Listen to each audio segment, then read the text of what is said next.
Hello everyone, Proxy Table Gaming, PTG, we are here. It is the day of exciting stuff. I am Hyper G, I'm with Lucky Sixes, as It's ever. Dread Day. The Day of Dread, yeah. Which has kind of been labelled... Day of Dread does sound better, actually. DE Day has kind of been linked to it as well, which is kind of cool, but a bit wrong at the same time. So we have our army book review of the Dread Elves, which is now with you. If you haven't got it in front of you, why not? Go download it, baby. Yeah. But before you do, take a look at this vid. Exactly, because in case you haven't got it with you, in case you haven't got it in front of you, we're putting it in front of you anyway. Oh, and we would so love to share this moment with you. So stick around. Yeah, we would. Yeah. Absolutely. This is alpha version. In fact, put in the comments if this is the first time you've seen the book and you haven't even that'd be downloaded amazing. it yet. Yeah. Let us know whether you've downloaded it and seen it, and then just looking at this video just for our expert advice, which we always give and is always 100% correct, and we don't miss anything. No. Arrogance.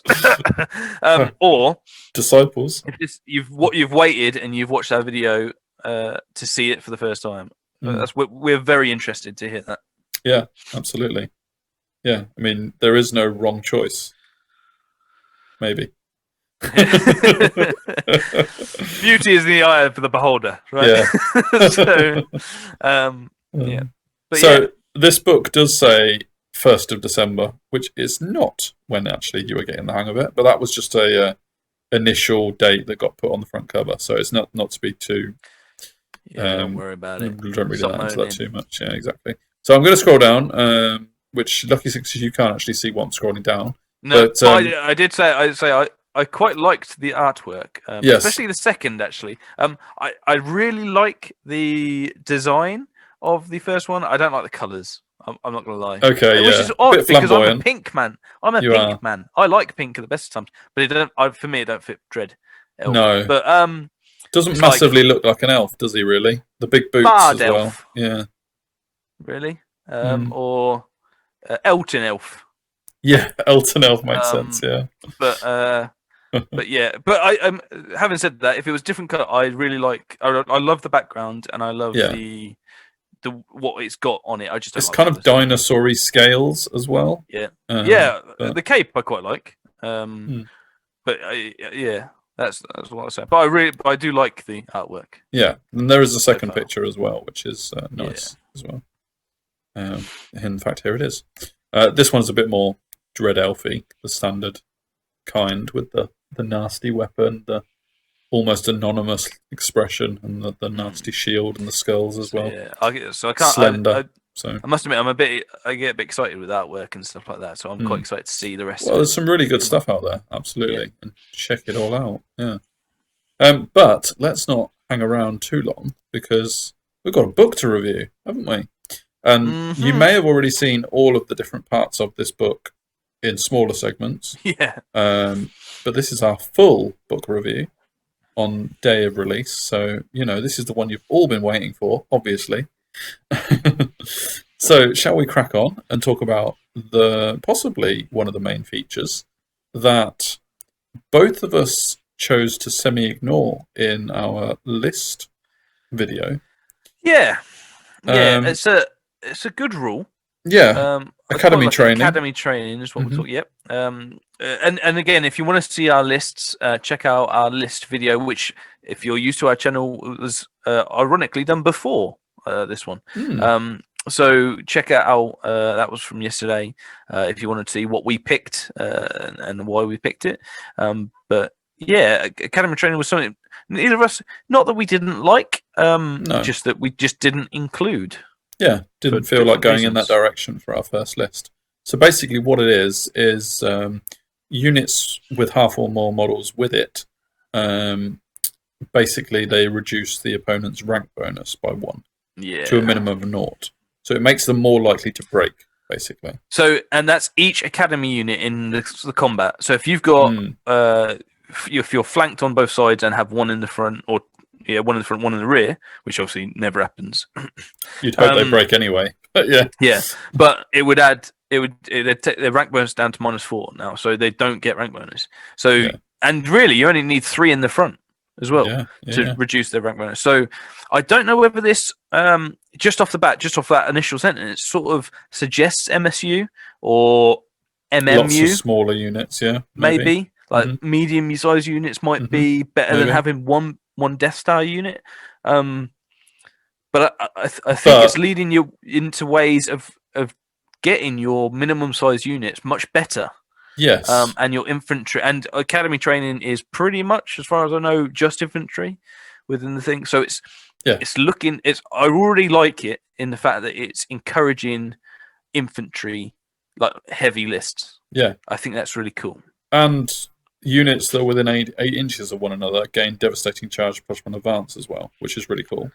Right, so a higher chance to get into that combat that they all want to get into. So multi-charges, which obviously is really good for MSU. Like I said, I'm thinking you could get 3 medium blocks quite easily within the list. So if you can do that, there's a rank bonus gone straight away. And even within that, you now count as having 1 additional full rank if you have 1.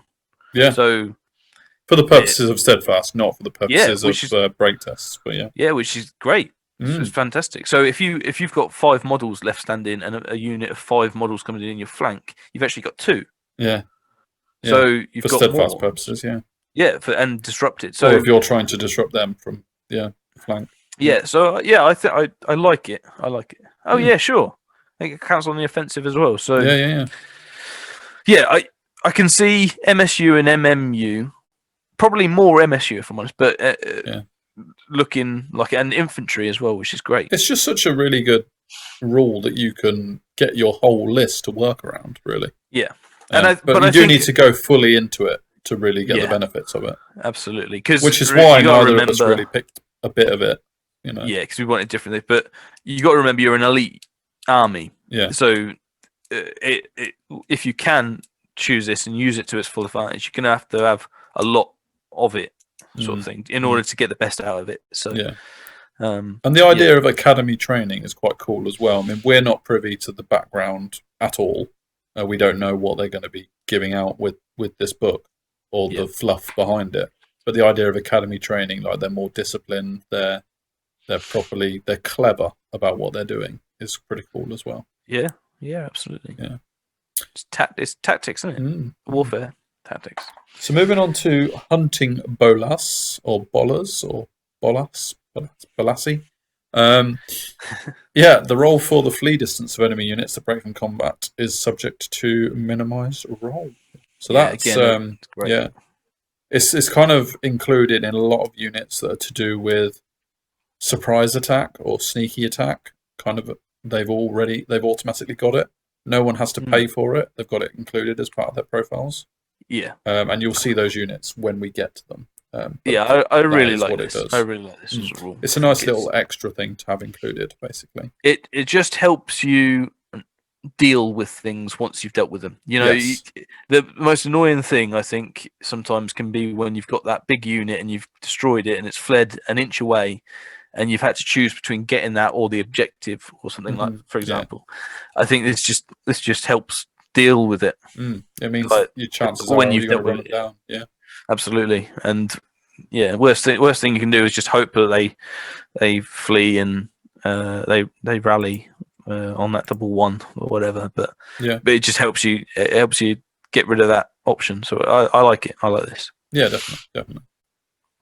Scent of Blood was in the previous book, but it has changed in that instead of just being frenzy and fearless while engaged in combat, you now gain the additional effect of getting devastating charge +1 advance if the unit you're charging has fewer health points than it started. So basically they've got blood on them, and then you go absolutely mental and you can more likely to get them. And that's really cool. I like the additional effect that it's got. Yeah, it's only fewer health points when it was deployed, though. Yes. So it's not if you've managed to get that unit of 30 down to 10 or down to 9 and then your 10-man unit get it. It has to be, it's from the start. So, It's good. What do you mean? It contains fewer health points than it did when the unit was deployed or otherwise. Oh, so that's the opposite. That's always. Yeah. I got completely the opposite way around. Yeah, how would anything have... Yeah, I don't know what scenario you were possibly achieving what you said. No.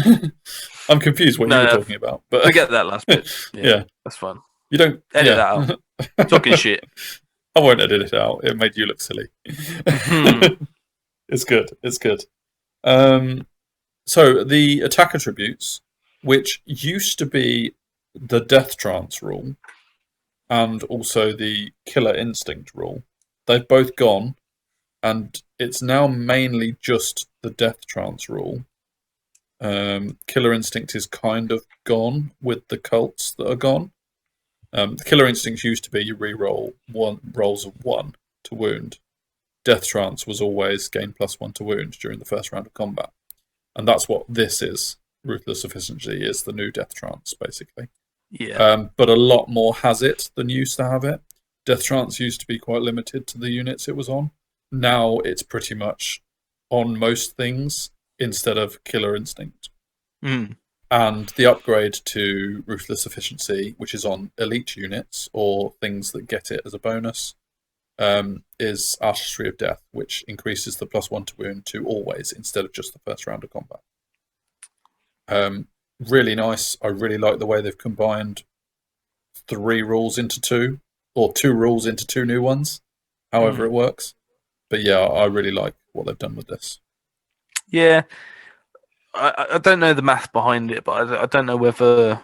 I think I always like having rerolls in my mind. I think +1 to wound is better.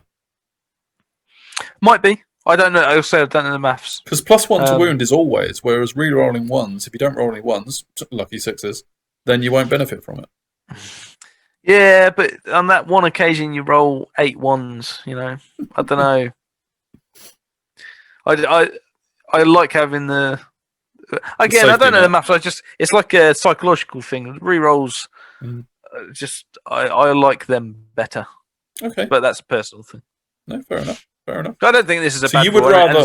you would rather wound on 4s and re-roll 1s than you would wound on 3s? Yeah. Okay. Yeah, I think so. Even though the chances of re-rolling your 1, you could still roll a 1, 2, or 3 on your re-roll. Yeah, but then that's that chance, isn't it? It's just giving yourself that extra chance. Okay, fair enough. Well, you know, I don't know the maths behind it. No, I don't. It'd be good. Someone give us the maths on that. What is better, to wound on a 3 or to wound on a 4 and re-roll 1s? What's better? That's just an example about the wounding on 4s, but you know, cool. I like them, and I like the names of that. Ruthless Efficiency, Killer Instinct. It's kind of the same thing, but slightly different. Sure. Word. Yeah. And Artistry of Death is pretty cool as well. But yes, it's replaced Killer Instinct and Death Trance. Onto the Armory. Blades of Darag is a completely new close combat weapon.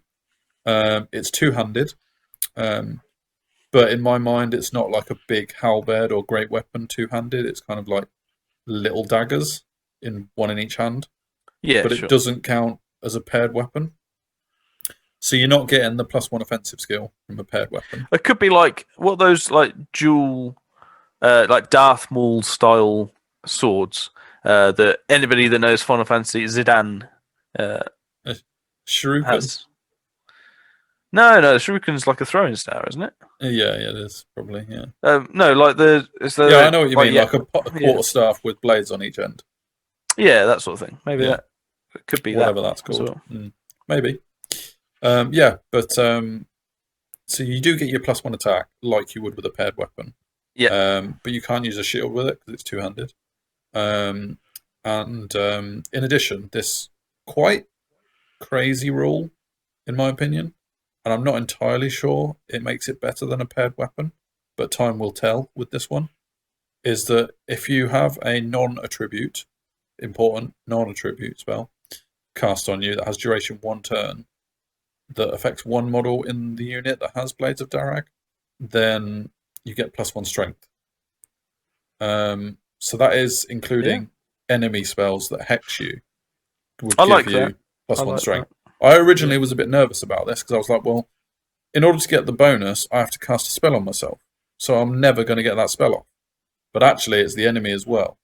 So the enemy might think twice about hexing you. So you just got to be clever about what you pick in spells, because it's any spell. yes. So like if you have like redundant spells, they can't get rid of all of them. No.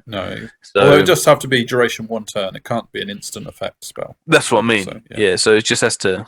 You just have to be a bit clever about what you're picking, I guess. Yes. The lack of AP worries me a bit.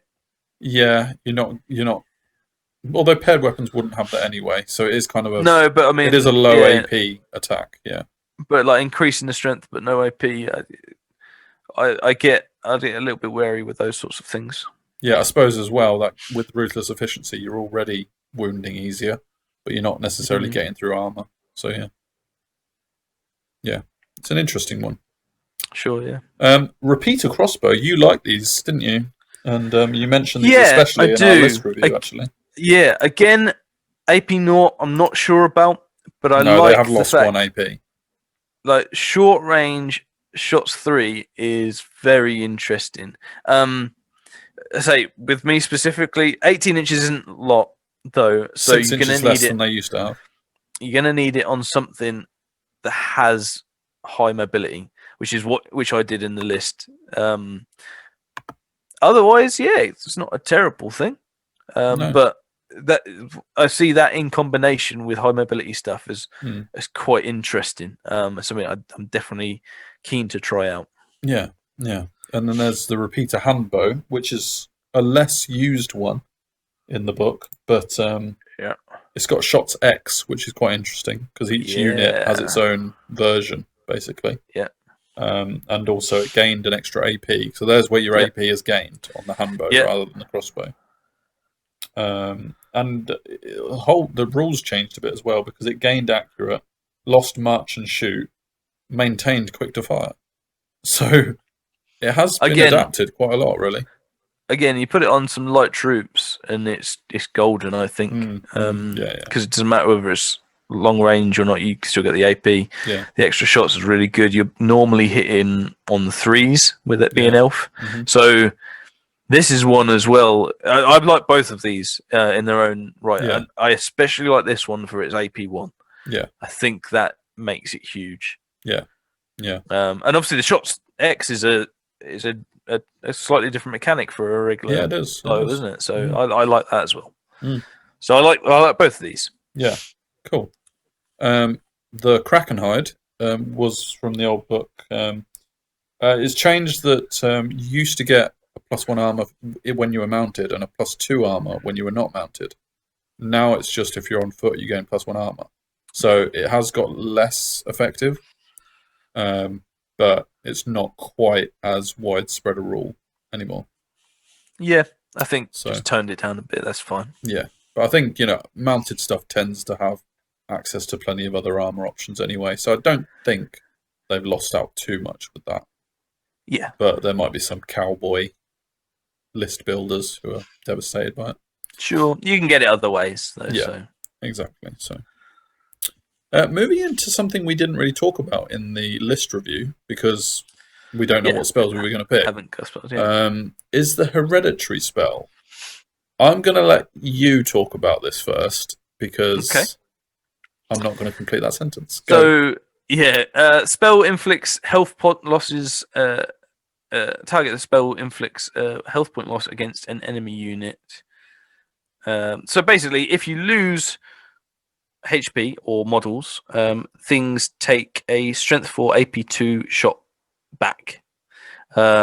Is it just in combat? It's not. No, it's you cast it on an enemy, and if that enemy does any wounds to you, they take damage, is the way I read it. Sure. I like it fluff-wise. I think it's quite cool in that if you do that, it just obviously involves you doing it. It doesn't protect you from the damage you're going to take. I think you're going to be taking big infantry lists. Mm-hmm. If you have this spell in mind. I don't think it's bad because of Strength 4 AP2 is good, like as a thing. However, it involves you dying in order to have it. I quite like. So it's like a dangerous terrain with range attacks and stuff.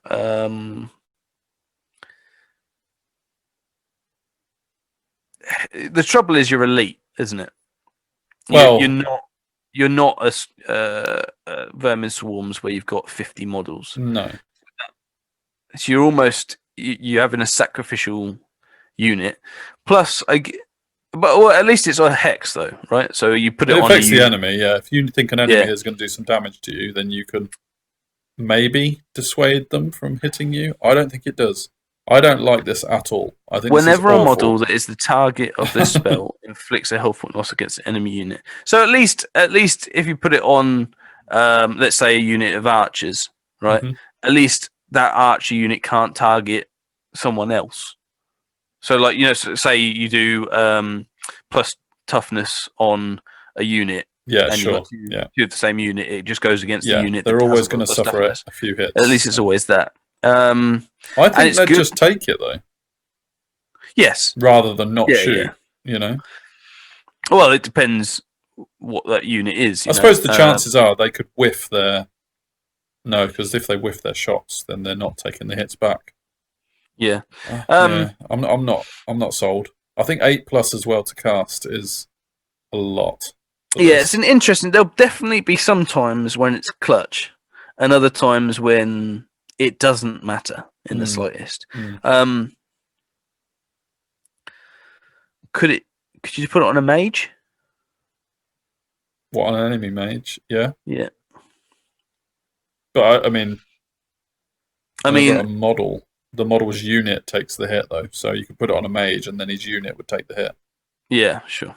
So you're not actually targeting a character individually, unless they are individual. But yeah, so it's gonna be very situational, and does involve you dying as part of it. Yes, you have to die for it to cause wounds back.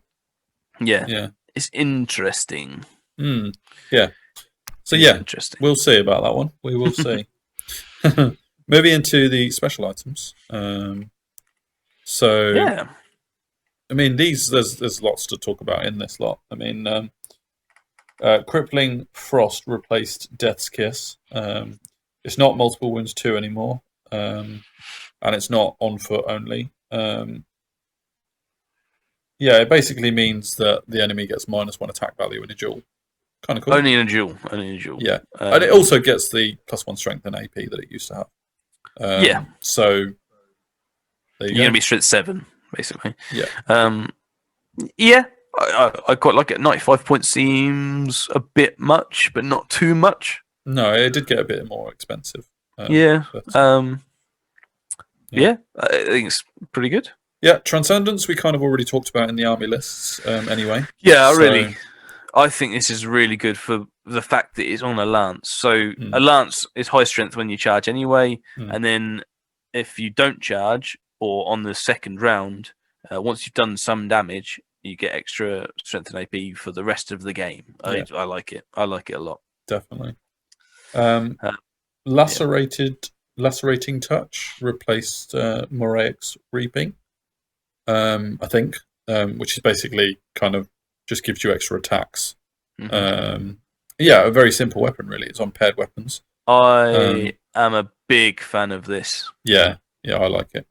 +2 attack, so you already paired weapons. Yeah, so it's the +2 AP you're talking about. The AP is amazing. Phenomenal. I mean, generally speaking, the characters you're going to have are going to be strength 4 though. So strength 4 AP 1. So it's going to be strength 4 AP 3. Yeah, it's incredible. Slightly worse than the hero's heart sort of thing, but extra attacks. So I like this. I like it a lot. Yeah, definitely. Doesn't work with Blades of Darag though, because I mean they're not paired weapons, can't be enchanted, and they can't be enchanted. So, but it's a different thing. So, the new weapons. So these aren't replacing old ones, or at least aren't new versions of old ones. Mastery of Slaughter and the Pride of Daekos. We'd probably don't need to talk about the Pride of Daekos because we'd already mentioned that in my list in the list review. Yeah, good divine attacks.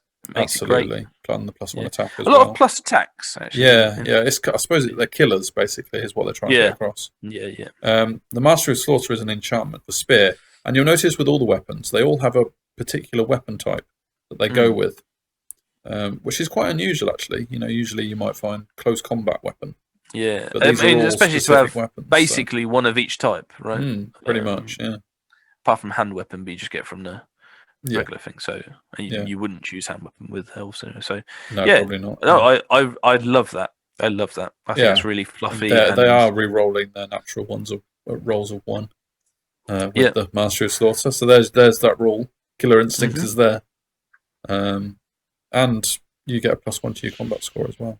So for each health point lost by an enemy due to the attacks made by this weapon. So every wound you do is plus a combat score. That's pretty cool. It's okay because you have the AP of the spear, but again, you have no plus to strength, so you're still strength or 4, extra attacks with that one. Yeah, it's okay. This one, I think if you're doing lots of wounds with it, you don't need the combat score plus because you've probably won in the combat anyway. Yeah, I don't know. I'm not sold on this one. Fair enough. But it's only 40 points. It's not like a lot.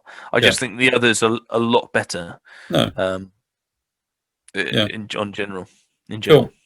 Armor enchantments. The Sealer of the Republic is actually exactly the same as it used to be, which is kind of cool. Shows there was nothing wrong with it. Same price and everything. So yeah, sure. Nothing new. I was gutted there was only models on foot only. Because I couldn't have any of my armor enchantments. But it does pretty good. Right? Yeah. Artifacts. You've got the Moither's Mirror, which we spoke about in the list. Yeah, it's a better talisman shielding. Yeah, and also the Mask of the Warcrow we talked about in your list as well. Yeah, that's a synergy one that you're gonna have to. If you include that, you've got to have catered for it in your list, like in other places as well. So that's where it comes down a little bit. It's not a standalone item. No. I don't think it's bad by any means. 50 points might be a bit much, but it's something you have to consider elsewhere. Yeah. The Ring of the Ninth Legion is very much an academy training synergy item. But I think if you had units with academy training, then you would have this item. This is fantastic. With Legion Legates only, but you're going to have Legion Legate if you've got academy train. Again, it's down the synergy route. I really like that. It's actually really good for fluffy. Yeah. It's actually encouraging fluffy lists to be good, which I love. This is really good for synergy and fluff, isn't it? In terms of fluff, and that adding the rules into fluff, I actually think this is one of the better ones that have come out so far. Stop. Yeah. You look at Warriors had the gods, and the demons had the gods, but you didn't get any bonus for having that one god. No. This one is actually really gearing you towards if you want academy training, go for it, and if we will benefit you if you take more things full throttle, add on to that. And if you go full into academy training, there are things in this book that help you out more with it. And I love this. I think the thing anyway, gaining battle focus is a fantastic thing for a whole unit. Yeah. Really good for big units or medium-sized units. First round of combat only is a bit, but with all the other rules that come along with Dread Elves, actually that's not a bad thing. No. But I like this more for the fact that it's a fluffy item that is good. Yeah. You don't get that a lot, and I really like that. Couldn't agree more, definitely. Beastmaster's Whistle, we mentioned, as it's on my general in my list. Basically gives you a good chance of getting into the charge, really. I'm pretty sure it's auto pick if you have a Beastmaster. Absolutely, 100%. I think so. But it is only on Beastmasters. So, so I don't know whether that. I don't know. I don't like things where if you have a unit, you have to have a certain type of thing that goes along with it. Not because you have to, but to gain the most benefit out of them. Yeah, it's so good for that unit that you'd be an idiot not to have it. Yeah. On him. So I use once only, which I fair play, but yeah, I kind of I don't know. I'm a bit torn, really. That's fair enough. But I like it as an item. I do like it as an item. Kynran, is that how you say that? Kynran? Absolutely. You nailed it. Kynran. Yeah, Gambit is a new item. The wheel turns, bounce spell. Not a lot more you can say about that, really. Yeah, 40 points for a bounce spell. Not wheel, too bad. Wheel turns is an interesting choice. For I don't know army. whether that's really good for elves. No. I don't know what. Yeah, I don't see that as a positive. No. I mean, they do get +1. Do the +1 to hit and to wound come after the wheel turns is applied?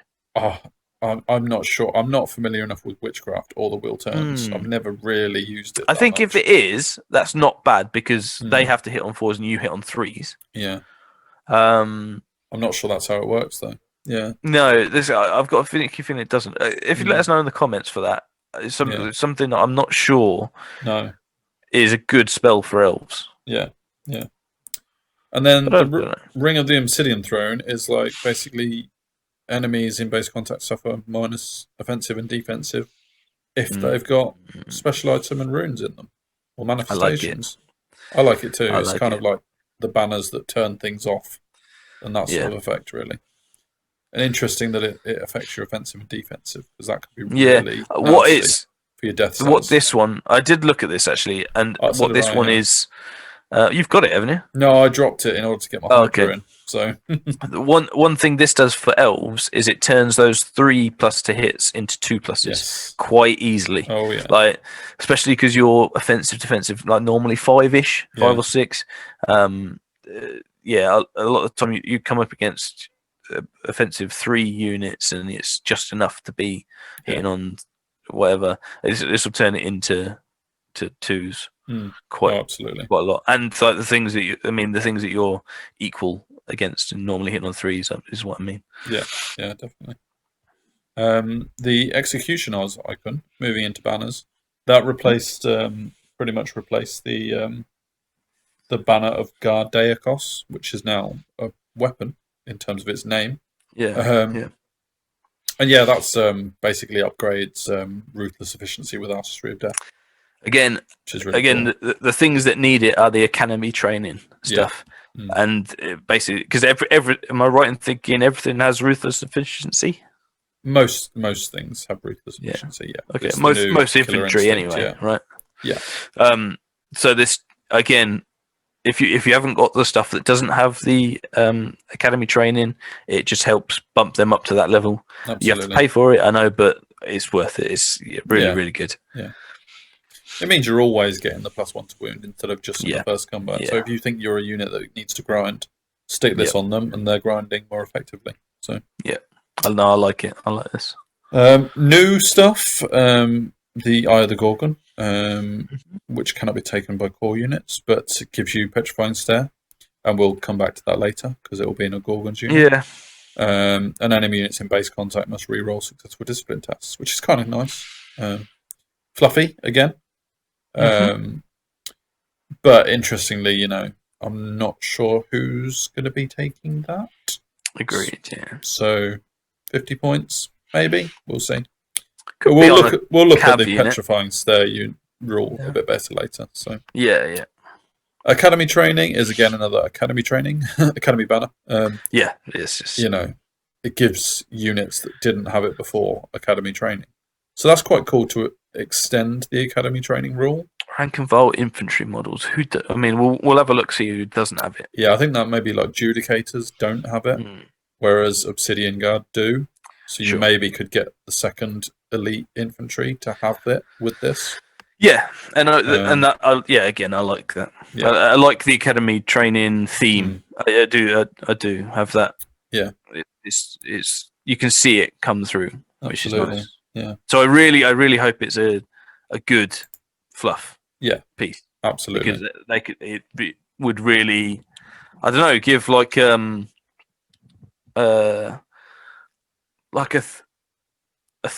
presence to Dread Elves as the academy trainer. That would be really cool. Yeah. Yeah. In terms of army organization, it's the same as it was, except raiders the section raiders are now down to a maximum of 20%. Yeah. Instead of 30, I think they were before. But that's the repeater stuff. But I think that's got better, so I think that's why. Yeah, absolutely. Moving into characters, the Dread Prince. He's gained a whole rule in Deadly Riposte or Riposte. And yeah, that's quite interesting because it's quite a nice little rule actually. It is. Heavy armor automatically included with him, so he doesn't have to pay for it now, which kind of explains how his price has gone up ever so slightly. He is less defensive and more offensive now. He used to be defensive and offensive 7. He's now 6'8". He's more of a killer. I like it. I think his attack's gone up though. Yeah, he's got an extra attack as well. Yeah, and I very much like this approach. But he has also lost 1 discipline as well, so he's less of a leader. Yeah, but that's still 9 though. So yeah. I think it's good. I think he is easily defined differently to the other elves. He's definitely got that sort of feel about him. So yeah, I like it. But he has lost a lot of his mount options, his more monstrous choices. Yeah. But that's because of the addition of our next character. So, speaking about the Deadly Riposte, though, before we move on, because, we don't want to forget any new special rules, like we tend to do. It basically means if you roll a natural 1 to try and hit him, then he's going to attack you back. Yeah. It's really cool. It's very good, yeah. And it's at that initiative step as well. Yeah, straight away. So if anything happens before him, which isn't a lot at Agility 8, then he gets an attack sort of thing. So I like that. Definitely. I can see this being used a lot. Yeah. Then there's the Beastmaster, which is really cool. Obviously, which you have in your list. You picked. You liked him. Yeah, I picked it as my general. He's a whole new model, whole new character option. It's really cool. Yeah, I mean, Willbreaker's Craft was already spoken about how that synergizes with beasties, gigantic models rather. Actually defined as gigantic as opposed to beasts, but what I mean by beasties is monsters. Yeah. He cannot be stomped himself if he's on foot, and if he is on foot, he gains the benefit of Krakenhide. If you do choose to mount him, and obviously he doesn't get that Krakenhide because he's potentially got the armor of the mount or whatnot. He also has heavy armor included, so he's not completely defenseless unless he's mounted, obviously, and then he goes with the mount. But there's nothing to compare against in terms of a previous model because there wasn't one. So but yeah, he can be on a dragon, and I've chosen a manticore. I mean, if you compare him to the Dread Prince, he's not as killy, but he does buff up your already killy stuff. So I like him. Yeah, and he does have the Beastmaster's Lash from the old book automatically included, basically. Yeah. So that's kind of cool. Not as many, only 150 points on the magic items, but that's regardless of whether you make him a general or not. So exactly, he's kind of like an in-between general, really. Yeah. Moving into the Legion Legate, which is a really cool, interesting way of doing a secondary leader who is actually better than your old leader, really.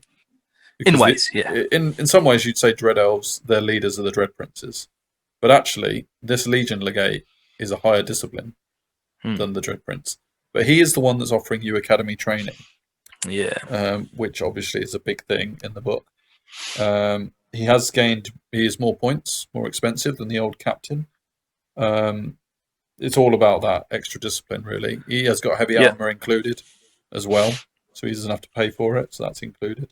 And there's also the option that if he is your general, you can have 150 points of magic of special items. Yeah. Which is nice. I mean, it does show that they want you to take him as a general consideration. For sure. And I think it's all about that academy training. Yeah, massively. Interestingly, with both the Legion Legate and the Dread Prince, is that they've taken away all character ranged weapon choices. Your characters are not there to shoot, is what they're saying, basically. And this guy has got some mount options. Monstrous, not a dragon, but he's kind of in between because he could also be a BSB. So Yeah, There's not a lot that this guy can't do, really. Yeah, he's your all rounder, isn't he? Yeah, he's not going to thrive in any one thing, but he's a solid bet. Yeah, definitely. And defensive 6, offensive 6, agility Yeah, 7. Yeah, it's not too bad. He can still do something useful. So awesome. And you obviously have picked one in your list. So my choice was to go with 2 temple legates, which are the wizard adept version. It's really hard to compare this unit with the old cult priest. Yeah, I think because cults are all gone. Yeah, I think you're better off comparing him and the next unit, and the Warlock Outcast, because they're basically your adepts versus masters and what you get for the different things. So and between them, they do hit all 5 of the previous magic paths that you used to be able to take with Dread Elves. Yeah. So essentially, you've got your warcast, like your sort of like warlock type casters in the Temple Legates.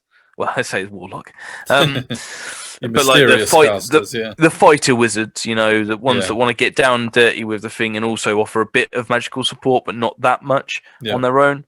But actually want to get in with the units, start fighting with the units, and can handle themselves in absolutely in that. Versus the out and out wizard. Yeah. Is the 2 differences. Who is, add some buffs in the casting, whatever, or the dispelling sort of thing. So you've got the adepts who can fight as one of their big things. 4+ Aegis are standard in melee combat attacks, very good. Like battle focus, all those things that go along with the combat character, as well as now offering the spells. Obviously, you've got the different synergies as well with the battle oracles, -1 to hits, and the warsmiths armor thing, which go along with their laws. Compared to the guy that's going to be a wizard, that's going to not really all going to be in combat because he's only got 1 attack at strength 3. These guys are 3 attacks at strength 4. Offensive 5, they're not your bog standard wizards in combat, so I think that's where you're going with it. Yeah, absolutely. One can't get any mounts, the other can. Yeah, sure. So interesting, you get a dragon on Warlock Outcast as well. I suppose that's more for fluff. I think that's going to have to go down a bit. It's a bit expensive for a 1 attack dragon. Yeah. Considering with the idea behind dragons is you want to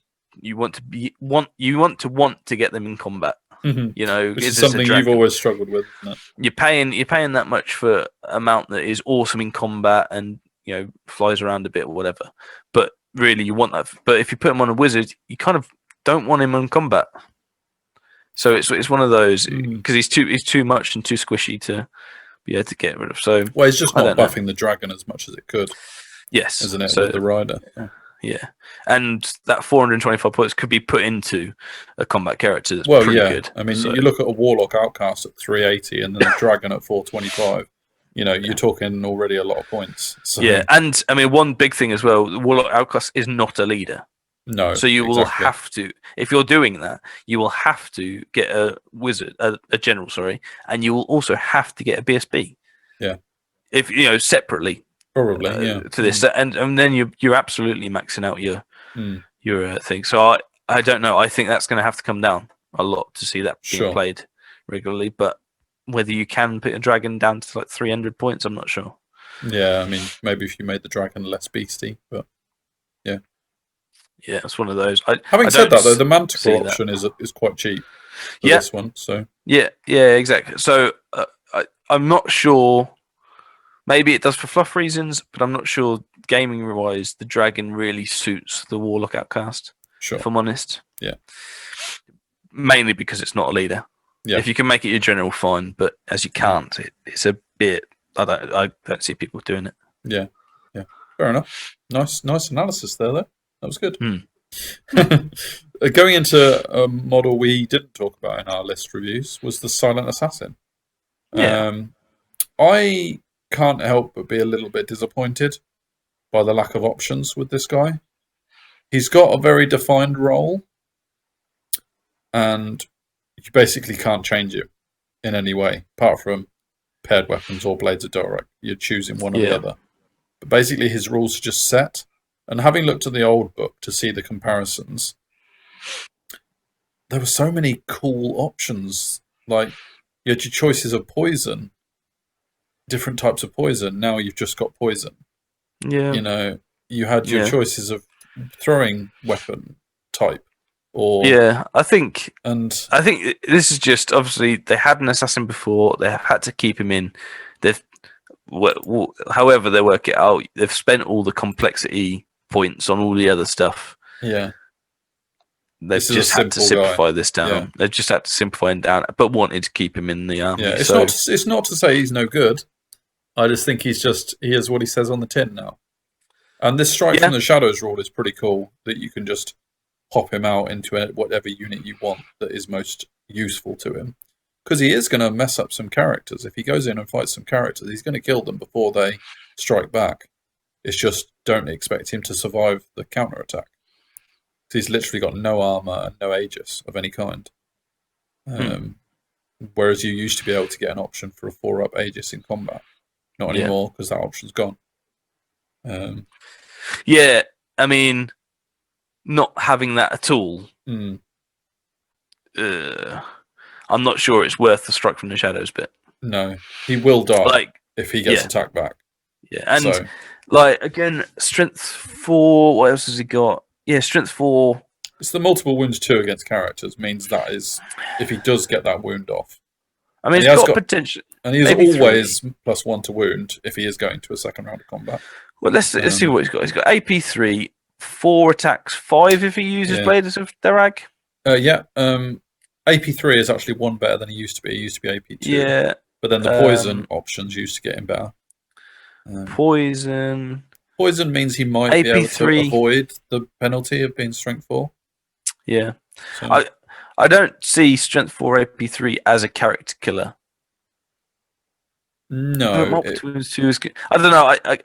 I think agility 9, obviously 10 if the unit charges, whatever. Cool, but I don't. He just dies, and 200 points to try and kill a character and then die. You got to be quite selective with what character you're going after. Yeah, but the thing is, you can be selective because strike from the shadows gives you options. Yeah, if you don't like a certain character, don't pop him. I think you've got to be good with him. Yeah. I know. Like, choose. You've got to be good with him. You can choose. Yeah, like you said, you can choose. I think I'm not.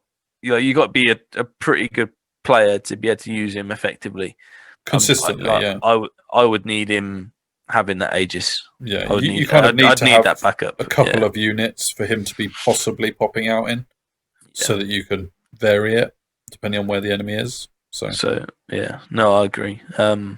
Interesting, but I'm a bit disappointed, but I understand the reasoning why he actually becomes simple. So yeah. In terms of mounts, a lot of these we kind of come on to and see more when it comes to other units in the army. But we've already mentioned that Raptors have lost a res. They're now, the character mount. I first realised that Raptors were 1 less res when I saw that the Raptor for a character said res C instead of res 4, which is interesting because it means that they're the same res as their actual rider. They've done that for Lethal Strike, haven't they? Yeah, and they did gain an agility as well, interestingly. So Raptors used to be 2 agility, now they're 3. So they are actually it's going to help. Quicker. Yeah. The Pegasus lost Devastating Charge, +1 strength and AP. So they're now just strength 4 AP 1 always, which is a bit disappointing for them. Yeah. The Rapture Chariot, same effects as the Raptor, basically. And the crew lost their shooting ability. So again, the shooting is very much restricted to anything with repeater crossbows. The ones that are supposed to shoot now shoot. The ones that aren't supposed to shoot have none at all. Yeah, I don't mind the minus res on both of those, the Raptor stuff, because but especially for the fact that they are in this army, is that it's minus. Elves are squishy. Yeah, exactly. There's no Divine Altar as a character mount anymore. How huge is that? It used That to is appear huge. like it used to be like the Cauldron of Blood with the wizard on top, or whatever, or a cult priest on top. It's completely gone now. That is huge. Interestingly, the Manticore is on a smaller base as a default. It used to be 50 by 100. Now it's 50/50 by default. But you can upgrade it with Extraordinary Specimen to be an increased base, so that the people who had that model aren't losing out if they want to take it. So. As a rule of thumb, they absolutely, if they're going to change people's bases, they absolutely need this in. Yeah, giving you options to use the old as an option. Yeah, for sure. And you need a reason to buy it, not just it just changes its base for free, whatever. You need a reason to buy that option, so to make it better. It's my personal opinion. Like, you can't otherwise. Don't change model sizes. But I like it. I like it as a thing. But I'm glad that they've included that. But yeah, there's my empty threat. Don't change it unless you include something like this. Absolutely. And the dragon gained the Meeting of Minds rule, Scent of Blood, which is kind of cool. I like that. It used to have Scent of Blood anyway, but now it treats all friendly beast models as insignificant. Yeah. No, I like that bit. It's kind of like the king of the beasts, really. Yeah, for sure. In terms of stats, though, it's exactly the same, which is all fine. Yeah. Moving into core, and these first two are 2 units that neither of us took in our lists. So no, I mean, we've already talked about academy training a lot, so that kind of explains a lot of their usage. Yeah. Interestingly, you can only take 40 as a max now instead of 50. And you also include spears. They've got spears, whether you like it or not. Now, they used to be you had to pay for them, but I think the reason why they've been also included is because most people would take them. You had it anyway. Yeah. So now they've spears are awesome in 9th. Yeah, and in fact, they're exactly the same points as they used to be when you factor in that they've been given spears.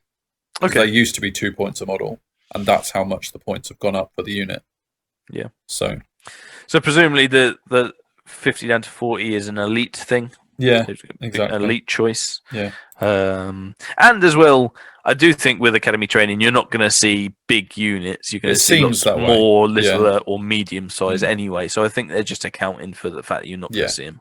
Yeah. You could, and people that have that as a base will have to change their army play, but I don't think that's a bad thing. No. In the long run, especially mainly because I really like what they're doing with academy training, and I think that change in particular does account for that. So I think the people that won't necessarily like it on the gaming side will like it on a fluff side, and I think those are the people that won't like it, if you know what I mean. So I get you. I don't mind that change. No. Legion Auxiliaries changed from Repeater Auxiliaries.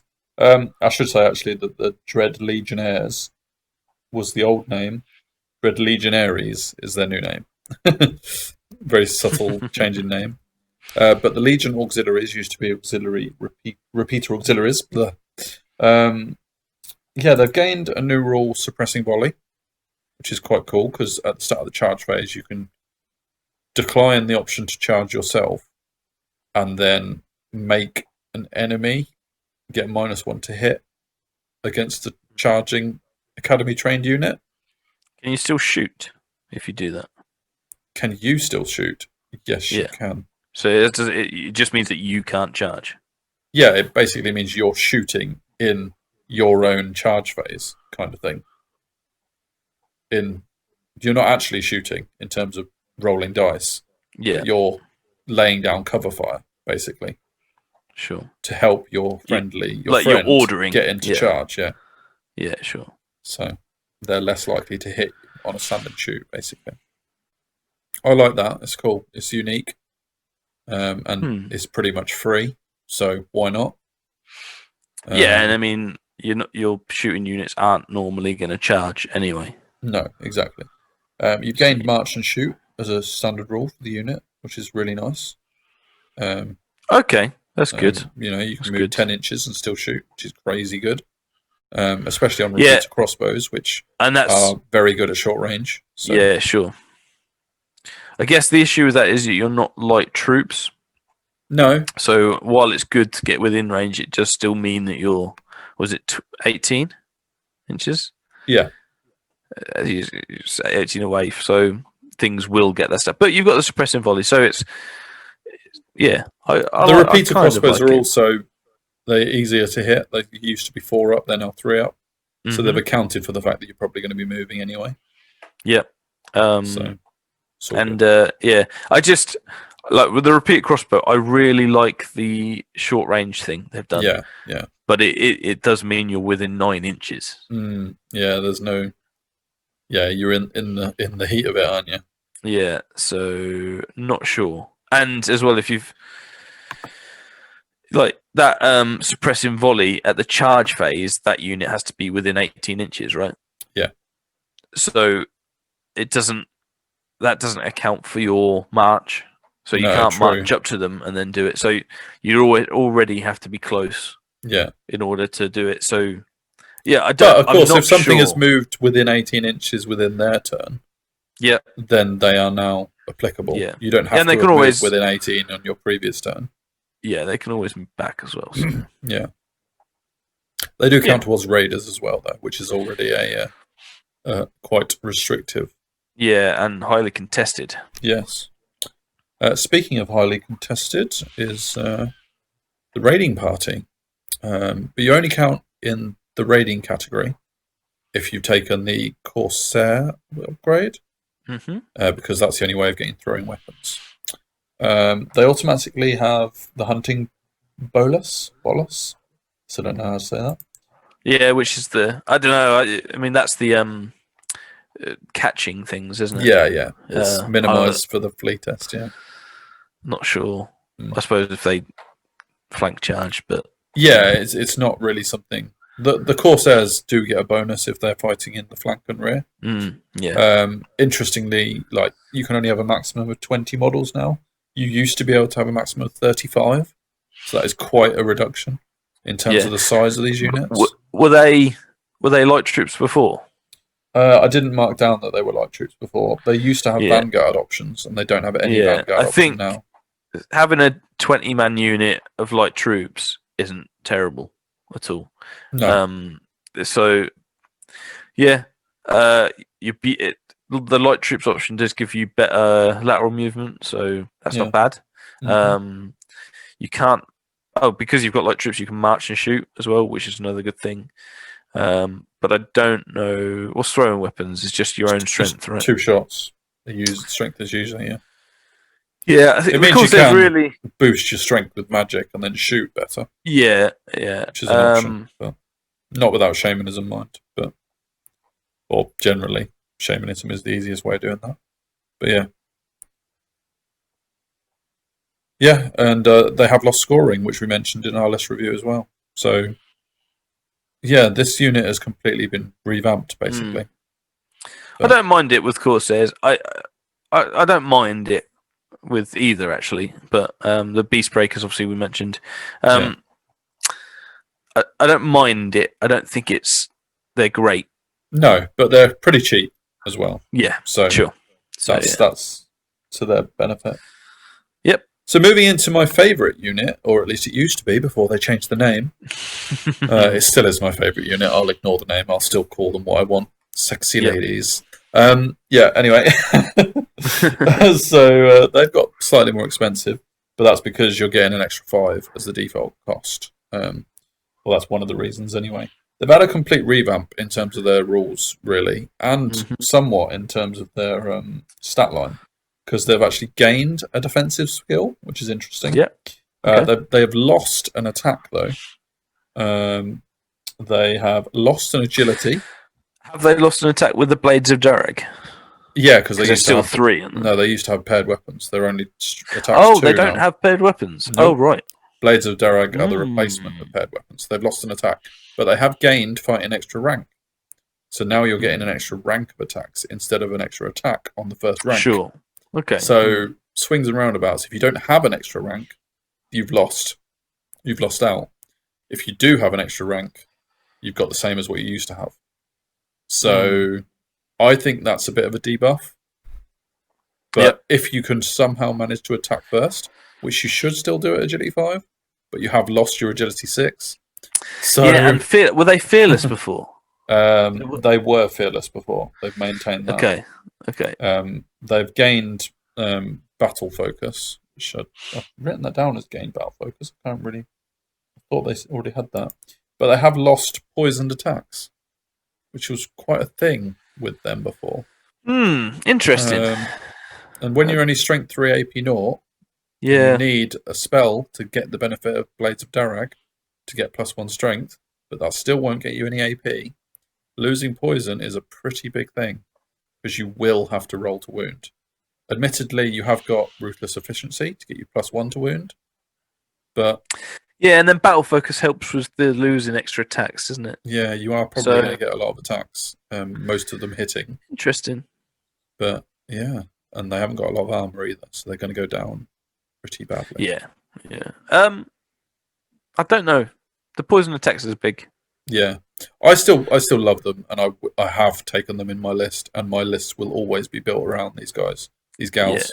Gals. Yeah, but maybe if they're terrible, maybe I'll have to rethink. But still love them no matter what rules they've got. So, decent. Yeah.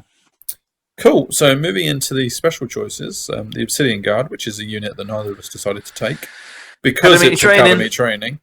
Academy Training. They used to be the Tower Guard. In terms of points wise, they're slightly more expensive as the default choice, but less expensive for additional models. And again, you can only have 25 instead of 30. Yeah, so, I don't like that. No, I think that's as a special quite unit. A small elite unit, especially for a unit that's only got 5 up armor. Mate, Res 3 is nothing, and 5 up armor is basically like paper. Yeah, pretty much. I quite like the Will of the Senate rule. 6 inches extra reroll fail pattern. Fine. That means you can move outside your bubble a little bit more.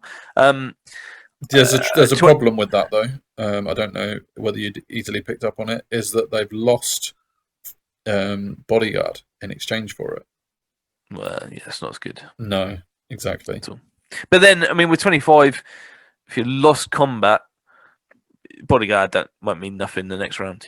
Like they've got 2 attacks each at strength 4 AP 2. So they've got a decent amount. Like if they had bodyguard, you'd put a character in there. So they didn't need a character. So. Huh? Oh no, they did need a character. Yeah, bodyguard does need a character. Sorry, ignore that. Yeah, that's right. So you're going to pump out a bit of damage, especially agility 6 basic, right? So you're going to go first. You're going to do a bit of it. If you're losing combat after that, like let's say you'd expect to do say 10 wounds or something going into something, right? And anything less than that, then you want to kill it. Like it's got to be something you can kill. So if you're losing combat by if you lose as an elf, if you lose combat by 1 or 2, it's not that big a deal because you've got high discipline. If you lose more, they gained an extra discipline as well. Yeah, so. If you lose him by more than that, you've lost anyway. You've lost that unit. So bodyguard doesn't really help you that much, especially with the change of 25 models, which I don't like as a thing. But I think it's too elite. Yeah, it's not so bad on your Phoenix Wardens. Oh yeah, they got 4 up pages. Yeah, exactly. But put 4 up pages on it. Yeah, you've got different mana. These guys also did lose Fearless as well, which gives them a bit more flexibility. So that's probably a good thing. Yeah. The bodyguard thing I don't mind. I don't like that you can only have 25 though. Fair enough. Yeah, I didn't see it as a great replacement for Will of the Senate. But with the extra discipline, Will of the Senate is useful. So yeah, I would rather have bodyguard than Will of the Senate as a side. But yeah. Adjudicators are the unit that I've picked in mine. Thank God they changed the name. Oh, thank God. I'm not even going to say what the old name was because it doesn't matter anymore. Shit judges or something. Interestingly, you can take 5 units of these. So I don't know. Whereas I think it's only 3. Oh. So I think there might be giving a little hint here. Take 5 units of 10. What? I don't know if that's even viable or a good idea. But yeah. Artistry of Death means that they want to grind a little bit. and they can't grind. That's interesting, isn't it? Just I don't see that why. must be something I can't see. I 0 can't. to 5. Yeah, I know it's a strange difference, but it's quite a big difference. Like 0 to 3 or 0 to 5. There's a reason why they've done that, and I'm not quite sure about why. But hey, they have. Good spot though. I'm not Yeah. sure. Yeah. Discipline 8. Movement. Okay. Scoring. Well, they always were. You wouldn't want scoring. In terms That's of very stat wise, they are only strength 3 without their great weapons. So they were strength 4. Second as well. Sorry? They go second as well. I suppose they're not with great weapon and lightning reflexes. Yeah. But they've got hatred. They've gained hatred instead of having it as part of their cult rules. Yeah, that's good. So that's good. So yeah, you might not have the +1 to hit from lightning reflexes anymore, but you will have rerolls. So they're still okay. And I suppose if you got hatred, you only want 1 round of combat, right? Exactly. So yeah. That's probably why MSU. Yeah. No, I like. Yeah. They're still okay. The issue I think is that they aren't fighting extra rank with only 1 attack each. So yeah. You might not have. Don't need to if you only got 10. Well, exactly. Maybe that's what they're saying. How much is Academy Banner? 40 points, I think. So Academy Banner would make that unit, and that is the big unit, the big rank and file infantry model. Yeah, that doesn't have Academy training. Yeah, that doesn't have it. So you'd have it on there, but it's only 0 to 2. I like the options. Yeah. Exactly. Yeah. So that was something I spotted with the how many units you can have. Yeah. Cool. Moving into Dreadnoughts, which is a unit that you particularly picked out for your army. Yeah. Right. So negative. They've lost 1 res. Yes. That is a big negative. I get it. I think they've gained more. They've also lost 2 to the maximum amount of models in the unit. Fine. Doesn't matter. Doesn't matter. That doesn't matter because the Dreadnoughts and the Raptors have 2 attacks each. So and the Raptors now have lethal strike, better agility. Yeah. The Dreadnoughts themselves are agility 6, so 7 on the charge. I like these a lot. And they've also got the option of choosing great weapons if they want to. They used to also have lances. Yeah, sure. I don't know. I don't like 3-up armor on Cav. But especially now, like not to shooting though. 3-up armor on Cav. Yeah, still have it in shooting. That'd be okay if they were. I suppose. I mean, they're not that expensive. 285 points they've gone down. for Cav. They've gone down by 8 points a model for the additionals. Yeah. I like. Whereas the Judicators, I'm not sure I could see 5 units in an army personally, but that's I could definitely see 4 units of 5 Dreadnoughts. Yeah. In fact, the default cost went up, so I shouldn't say they've got cheaper. No, yeah, I don't know. 285 points for 5 with, say, as you say, 2-up armor to shoot in. Potentially, if it's just unit 5, 10, 20 attacks at strength 6. Yeah. And strength. Like, I don't get the great weapon because you only need that over multiple things. Yeah, right? The grinding. These guys just want to smash through things. Yeah, it's more expensive as well. So I guess you don't care. You don't care if you get charged at agility 6, which I get. They are only advanced 7, so. But yeah, I originally looked at 4 units of 5. But then you remembered you were picking a list that was trying everything out. I wanted other stuff, yeah. But I can see, like someone like Tanker, right? I can see him taking 4 units of 5 Dreadnoughts, like potentially, and then 5 units of Judicators. Like, I can he won't do that now because you've said about it. But and if he does, it's because I said it. So naturally, yeah. But like that's right up his alley. For stuff but I would like to try that with Dreadnoughts. I think they're a really good unit. Which is ironic because you always used to have a go at me in the old days when I used to take these units against you. What, Dreadnoughts? Yeah. No, it's because they used to be Res 4. Well, yeah, and they used to be Strength 5. Yeah, there's other things. But that was in a long time ago. So now they've dropped to Res 3, and I respect them. I they're more elfy, and I like this is one of my favourite changes. Yeah, and also the scent of blood rule has got better, so that's cool as well. Scent of blood is better. Lethal strike on raptors with 2 attacks is different. Yeah, because with scent of blood, you're getting a +1 advance rate if the unit you're charging has taken a wound. So, and there are other things to get you +1 advance rate as well. So and hatred on your harness as well. So I'm a big fan of this unit. I see this was one of the big winners. Yeah. Can't see it staying this price for long. So play it, get playing while you can, boys and girls. Absolutely. But this is one of my favourite, and I think one of the big winners of the release. Cool. Rapture Chariot lost a res, gained the standard bonuses of the Raptor, but yeah, I think not much to say. Yeah, I think with a Rapture Chariot, I think the -1 res is bigger than it is on the probably because it'll take some shooting. So yeah, res 5 was definitely, and it's only a 3-up armor instead of 2-up. No shield on there. So did it used to be 2-up? No, it's the same as it was, but you mean compared to? It hasn't got a shield, so the Chariot's Chariot, but the fact that it's res 4, I think it will be picked less for that reason. Yeah. Harpies we've spoken about before as well. They're beasts now instead of infantry, so they've got Swift Stride.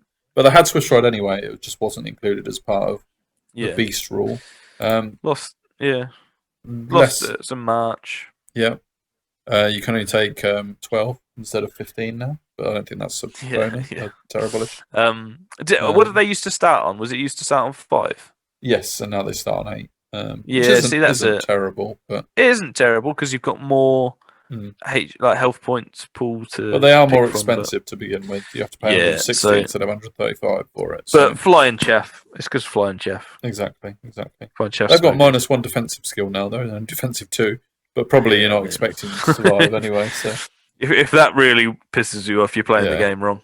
Absolutely. But you are +1 strength to what you used to be, so that's all good. Hard target helps as well. Yeah, which they have as part of skirmish rules. Gorgonz is something we haven't really talked about, and this one we mentioned earlier with the petrifying stare rule. So that rule is initiative step 10. They automatically cause 2 hits with AP 10, and they wound on different things for the type of enemy you're fighting. I quite like it as a nifty little rule. So each enemy unit in base contact with the model. So if you've got 3, it takes 6 hits, right? Yes. Trouble is, in order for that to be a thing, they've got to charge you. Because you can't charge multiple enemies, can you? No, I mean, you can have 3 in a unit, though, can't you? Yes. Yeah. So if you've got a unit of 3 and you charge or they charge you, they initiative step 10 takes 6 hits rather than 2, right? They don't just take 2, do they? With the model, yes. So and that's another thing. The Medusa that it replaced, you could only ever take 1. Now you can take 3. So you're right in it is per model that are in contact. Yeah. Each Gorgon will do that effect as opposed to a single thing that a Medusa used to be able to do. Absolutely. That's how we read it. So interestingly, they've also gained lightning reflexes and ruthless efficiency. The old Medusa didn't have those, so now they've become more Dread Elf in a way. Sure. Not too bad. Yeah, they're also quicker. +1 advance rate, +2 march rate. So -1 attack though. So. I suppose that's catered for the initiative step 10 stuff. Initiative step 10 stuff is nice. Yeah, but they have lost the ability to cast a spell. They used to have, I can't remember what spell it was. Was it Perception of Strength? Sure. Yeah, they're not. They can't cast. I mean, they're cav killers, right? That's what they kill. Yeah, I guess so. Standard height, AP 10. Yeah. Yeah. Even like large height stuff like. Well, AP 10 is always good. AP 10, but it's just you kill some cav before they go. Your res 4, not much. You got Aegis 5 up, so it's swingy. Yeah. Additional models are cheaper though, so that's nice. Yeah, but so you get 3 for what? 400 points, 410. I'm not sure. That's a lot. Yeah, yeah. But as a chaff, they cost the same as 1 unit Harpies. So true. Yeah, I mean, Yeah. I'd much rather have Harpies though as Jeff. well, for the movement, yeah. Yeah. I suppose you kill stuff on your way down though with these. So yeah. It's still agility Interesting. 5, so it might actually still attack. Yeah. Cool. Into the Thunderpack, which we talked about a bit as part of my list. Yeah, we had a look at these because they are completely new. The Devastating Charge Terror and +1 Strength and AP is cool. Strength 6, AP 3 on the charge. So I like Devastating Charge Terror. I think that's got some interesting repercussions. Yeah, absolutely. Scent of Blood they benefit from. They are only advanced 5, so they're not actually making long charges, which is quite interesting. They've got the movement of an infantry model. Yeah. But the impact of a cavalry model. So, well, they get the plus. They get the plus for the Scent of Blood, don't they? So, yes, yes, they do. Yeah. Yeah. I guess. Excuse me. I guess the biggest thing is for me is the 40 by 60 base. Yeah, it's unusual. But it's probably an experimental unit, isn't it? Really. Yeah. And they will adapt as people play them. So I can see this sort of base and stuff applying to things like, I mean, you go back to stories like salamanders and stuff like that. Yeah. And there'd be more types of that unit. You know, we used to have like unit and handlers and stuff like that. Yeah. Not that it will matter in that same sort of sense, but like actually accounting for it. Rule. Yeah, that was a mess. Yeah, absolutely. But like accounting for it in the model sizes and if you use modeling and things. If you have models that used to be handlers, now you can include them in these units. So I quite like that, and I quite want this unit to work. So do I. Yeah, it was one of the first units on my list, if I'm honest. Yeah, because I wanted to try it, and they seemed kind of cool. So. Not so sure the Thunder pack makes much sense because Thunder, Lightning hasn't really. I suppose Lightning Reflexes is mentioned, but as an element or weather effect, not really part of the fluff. But still, who knows? It kind of fits. So, Warlock Acolytes was something we missed out on in our lists, but both of us kind of liked them still. Yeah, they were just the last thing to be cut in my list. Yeah. I think they were like part of my 7,000 point choice. Yeah. They have lost one Aegis. They used to be Aegis 4 up. But they've gained the Warding Amulet effect, which means that, if you've got a non-attribute spell, similar to the Blades of Darag effect, then you get an extra Aegis. See, for me, though, you never really use that old type of unit to buff itself up. No, exactly. That will only be if the enemy is hexing you. And you've got to argue, why is the enemy hexing you when they could just blast them? Yeah, I mean, Res 3, 5 up, 5 up, it's not that good. No. Even 5 up, 4 up, with whatever they used to be. It might have been 6 up, 4 up last time. But that special rule is kind of a bit meh, really. That's a bit last ditch, isn't it, if you got them in? Yeah. Again, maybe on the flank, but that involves not only you being good, your opponent making a mistake. Yes. So I'm not sure about this unit because even like you say, getting the Wizard Conclave up, they're now 330 points for 5 HP. Yeah, I don't know. Yeah, I don't know whether I like this unit, if I'm honest. I think they'd be quite easy to take out if you're not worried about taking out chaff. Yeah, they're going to be your first choices to get rid of. Yeah, and it's a lot of points. Like 330 points. That's a point, isn't it? About a point, victory point, or whatever it is. The other option, of course, is if you're taking them just as 5 models without Wizard Conclave. They're not that expensive as a chaff unit, but they're more expensive but what do they? Harpies, what do they do? What do they do? Exactly. What do they do that Harpies don't if you're using them in that role? Yeah, without Wizard Conclave, I don't see their role. No. 918 is good. Like, don't get me wrong, as chaff. Yeah. But like you said, you've got cheaper options for chaff. Yeah. So interestingly, their spells completely changed. They used to have options. These are 4 different spells. They didn't have these spells before.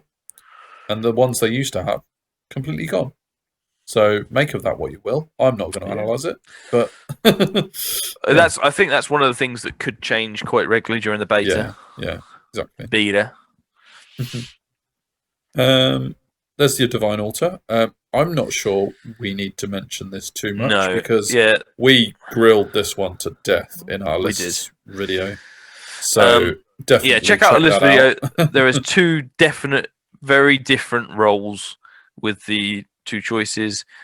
Either a war platform or not, and either moving or not is the biggest things. Pretty much. There are Good little summary. things. Good summary. Stick at that. But the fact it's not like 0 to 1, and the fact, which obviously was always going to be 0 to 1, but the fact it's not a mount is the biggest thing there. Yeah. It's quite big a change for an army. So yeah. Check out our thoughts in our list video. Yeah, we both chose it though. So absolutely, we're both prepared to give it a go. So do check out that so that you can hear our thoughts and reasons behind that. In another one that you picked and went through quite well is Shadow Riders. Yes. Which you love. I think the fact that you can have them with core and can have repeated crossbow, I think is very good with the change to repeated crossbow because of their ability to march and shoot anyway, and their ability not to move 10 like the other core unit, the infantry, to move 18 on top of Vanguard. I think those things in combination allow you to get out of line of sight but very close to units, and that's exactly what you want to do with a repeated crossbow, which you can't do with the infantry, I don't think, to the same level. But having Vanguard potentially going first, because if you have these, you want to go first to whittle people down. Yeah, absolutely. And being able to march. Well, you can Vanguard, you can be in their flank, you can shoot 3 times without the fear of a countercharge. Yeah. Well, effectively, if you get first turn, you effectively have 30-inch movement. With, if you're having it core, it's only a 4 by 2 like unit. It's not that hard to shape and get out of line of sight of stuff. No. I think this is a really good unit. I see this, and the worst case scenario, it's still the repeat crossbows still have 18-inch move range, which you definitely should be in. So even if you're not in short range and benefit from that, which I think you should be able to, there's lots of ways where you can't. The opponent might be able to shut that down, fine, but you should be able to get 18 inches. And 18 inch, like 17.9, is enough to be far away, shoot, and still flee.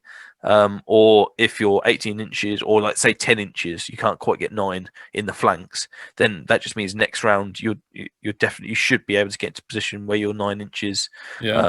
And then you get to the longer the game goes where they haven't been taken off or they're still in the flanks and stuff, the more it doesn't matter at that point because you probably use them as chaff. And if you're using them as chaff, you'll still get a round of shooting at short range, So no, I like it. I like this a lot. I think if you use this unit to get into short range, you've just moved. So the repeater crossbows are hitting on 4s and 3 shots are hitting on 4s. Is good. AP naught is the big downside. Yeah, which you mentioned. Yeah, but I think there's a lot of Another thing to add to it is the hunting bolus as well. Like if you are adding them to a charge on the flank, and they survive. Then if they're running away from this unit, they might be running away from your other unit. Maybe your other unit isn't capable of running them down, but because of hunting bolus, now they are. And I say, these guys have ruthless efficiency, light lance, and strength 4 AP1. If you're just putting them in the flank just to help out, absolutely, absolute bonus. Absolutely. And they also now auto include shield as part of their options. So I mean, and didn't get that much more expensive either. All right, so.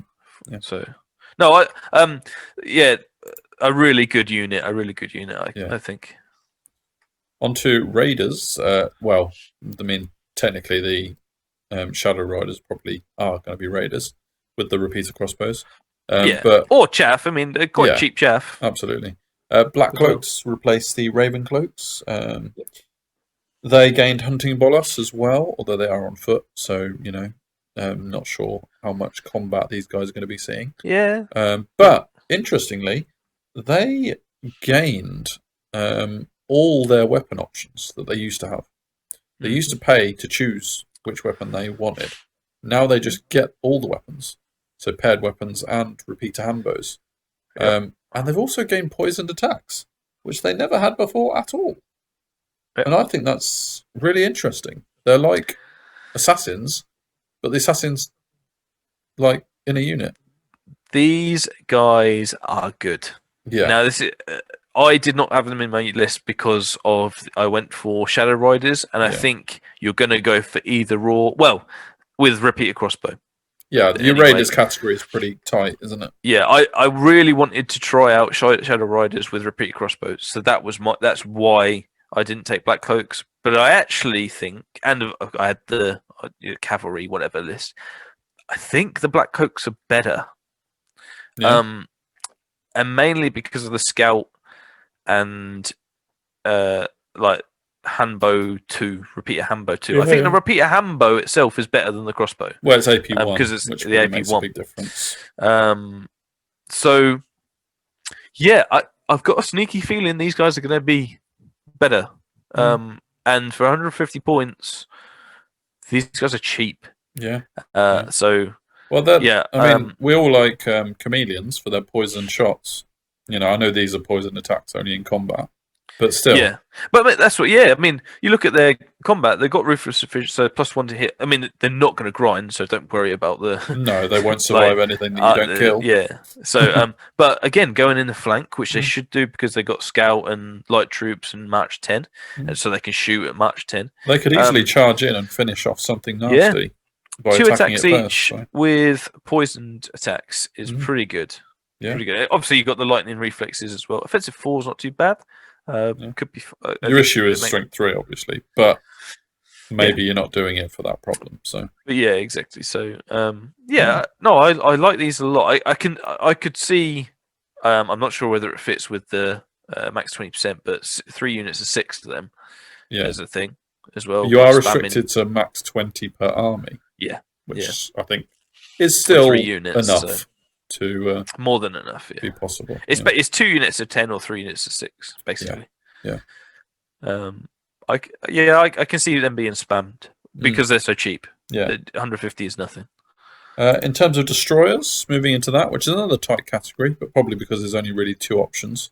Hunting Chariot, which we spoke about in your list. The Dragon's Bane Harpoon is worth particular notice because we didn't really talk about it in the other video. It lost the clip wings ability on its shot, and it also it now removes fly and swift stride so good. Instead of causing -2 advance, -4 march. That's so good. I mean, you most don't of the time how good that you're is. going to be shooting at something that had those rules, so taking it away is good. Especially when some flying models are really pathetic. I don't know. I think stopping fly and swift stride, because you don't, stopping the swift stride as well. Like turning a dragon into just on foot and no swift stride is mental. Yeah. Like I'm not sure. Is it worth a wound? I think so. Yeah, I think so. Yeah. I think it is worth losing a wound for it. Well, you completely change what the enemy can do to you as a result. Yeah. Don't you? So. No, I think it's a fantastic rule. I mean, situational because there's things that don't have fly, but swift stride as well. So there's definitely going to be monsters out there that have swift stride that you can just take the swift stride off. So I think this is great. Yeah. The strength of the shot went down 1. It was 7, now 6, but it has gained AP 10 instead of AP 3.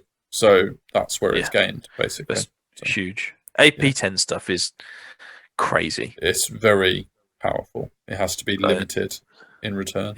It's crazy good.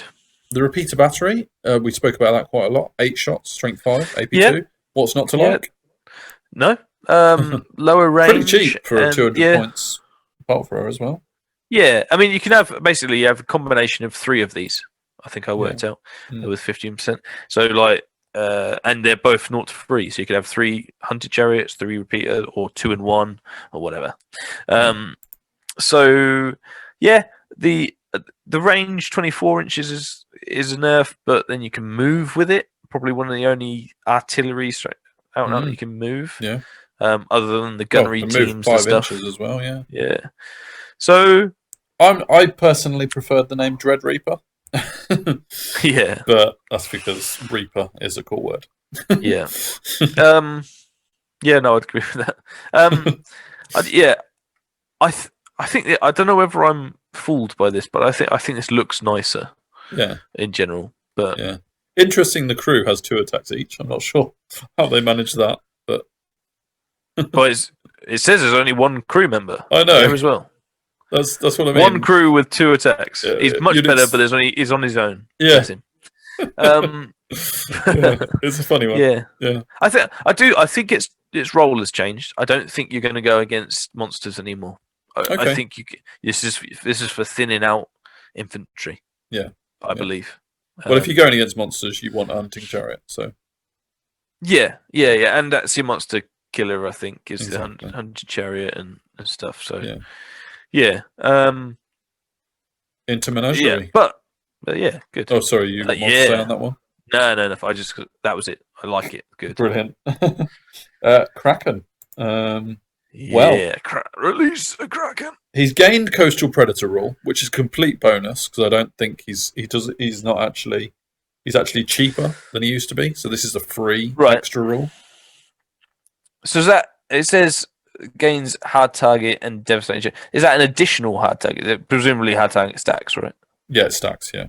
So if it's in water, it's hard target 2. Yeah. Yeah. Cool. And it gets an extra advance. So yeah, deploy him in water basically. Okay, of course. Or move him into water for your next turn. Yeah. But yeah, it's a completely bonus rule added on. So you're not paying for it. He's cheaper than he used to be. So you can't not like that, even though it is quite situational. Because it's free. So don't complain about it. It's free. Yeah, shut up, yeah. Pretty much. It has lost 1 AP. It used to be Strength 7, AP 4. So that's the whole benefit of having those 2 stats separated. Although it is obviously less AP. So a bit of a nerf. But hey, it's cheaper. Stop complaining. It did lose poisoned attacks. But when you're Strength 7, did you really need it? True. It's gained Hatred. Against large and gigantic. Didn't have those before.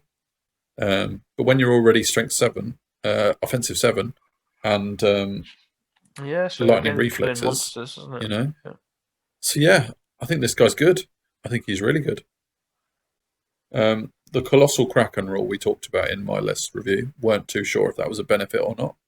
But again, I mean, it's free. So it's situational. It's only if your general's a Beastmaster. So that is, and it is changing its base. It never used to have that option, is it? Yeah, and it is gaining you an extra 2 handlers. So why not? Because they will fight in combat. So the thing is, right? They don't strength. I'm not being funny. On that unit, that's probably going against monsters. An extra 2 strength 3 AP 0 attacks does nothing. No, I know. So, and what you're actually doing is increasing what can attack you. Yeah, but with hard target 1, hopefully that helps anyway. Cannons, if they are shooting you, lose their benefit of the +1 to hit. I was thinking more in combat. I know you got distracting anyway. But sure. More models are attacking you because they're in face contact, yeah. Wary of that, and as I say, like you said, it's harder to hide from spells and things. I'm not sure about this Colossal Kraken. I don't think it adds enough to warrant being bigger. Yeah, I mean, I took it and then didn't think about it until we started talking about it. So yeah. I was like, I've got a Beastmaster General. I must take that rule. It's free. Yeah, but actually, great. Yeah, for fluff, great. I mean, I don't think it matters greatly. Yeah.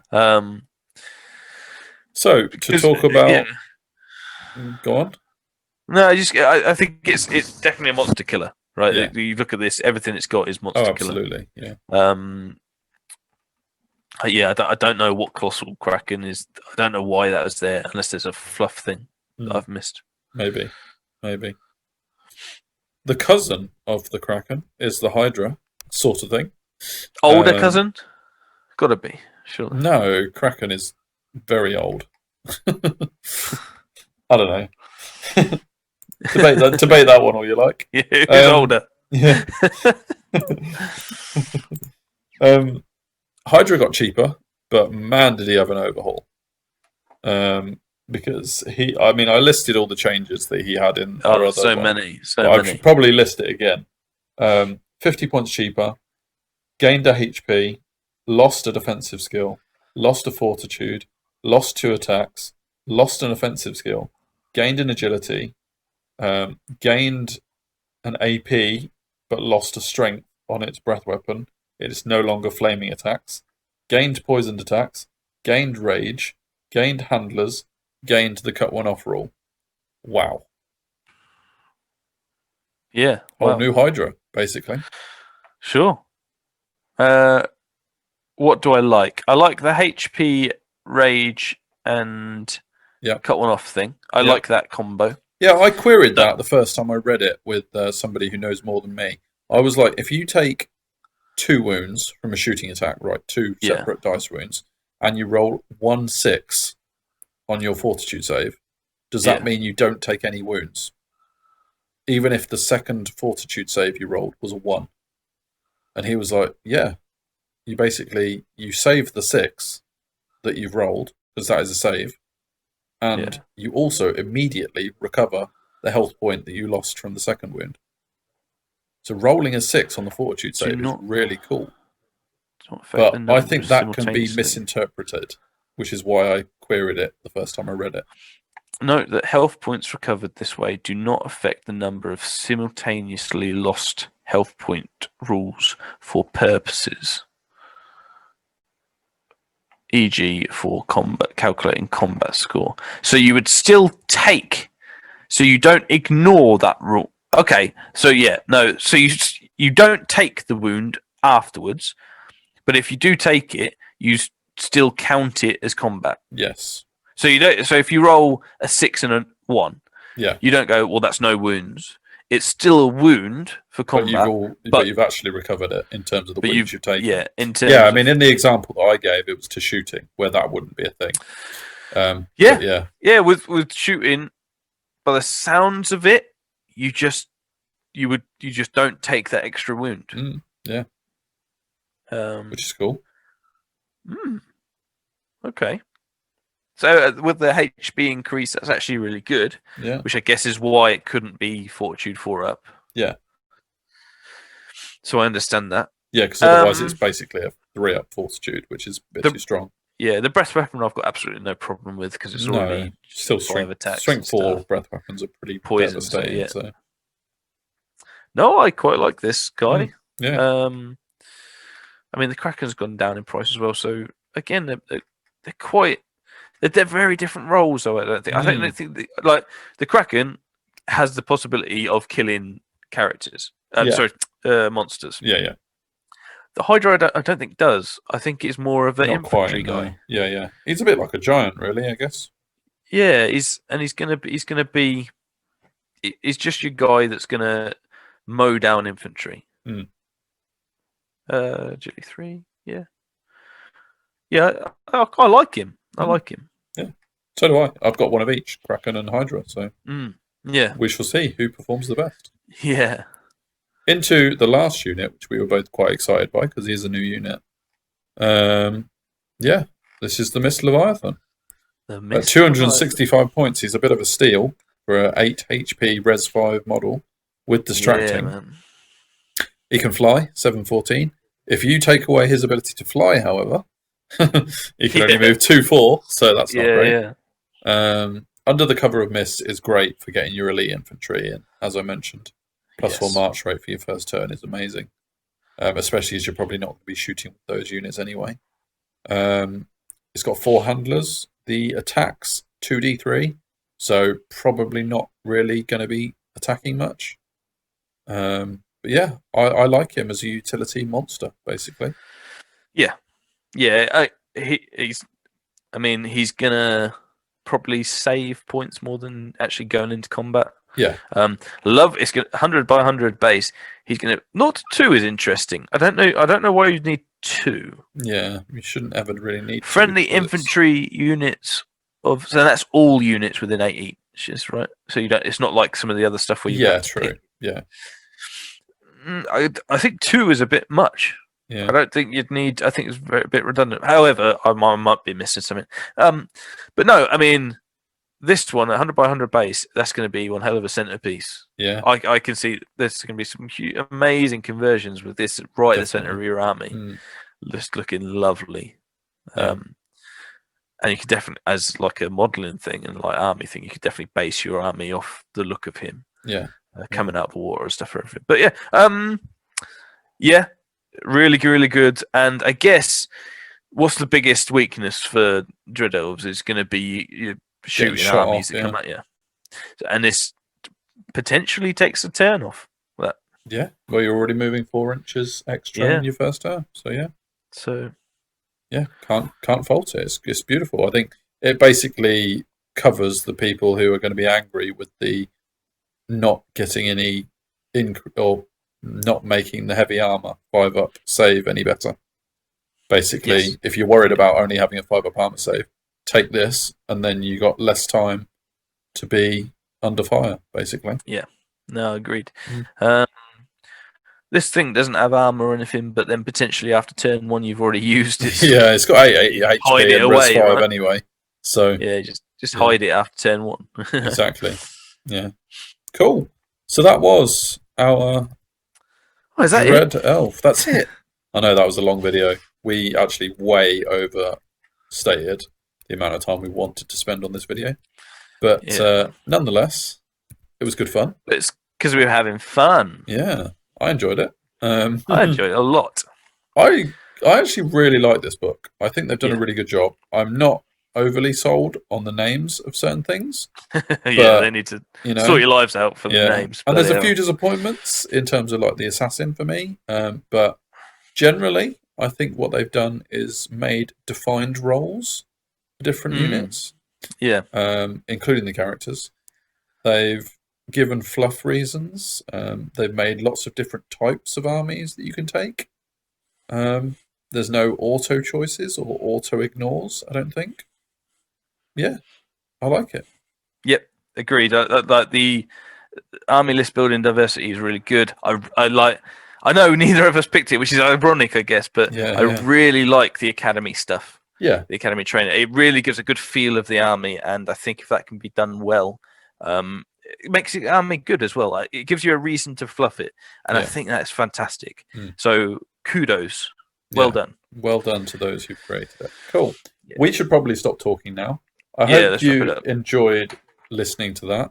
I hope you haven't fallen asleep while listening, because watch it again. And yeah, give us some comments on your thoughts, and look forward to our Battle and Beer session, where we will battle Dread Elves against Dread Elves. Yeah, man. And if you want to be involved in that, then get in contact. Because we haven't set a date for it yet at the time of recording. We haven't. Which makes it even more important that you subscribe, like, and share us on all the social medias in order to not miss that. I know for our last ID one, we had lots of people subscribe and make sure they didn't miss it. So do the same for you and yourself. Check out all the other guys that did like army reviews and podcasts and YouTube videos on it as well, because there's some really cool stuff going around. And flying around in the community engagement stuff, and I'm liking the way that's going. So, like, share, subscribe, Instagram, Facebook, Twitter, the forum, OVS, and comment.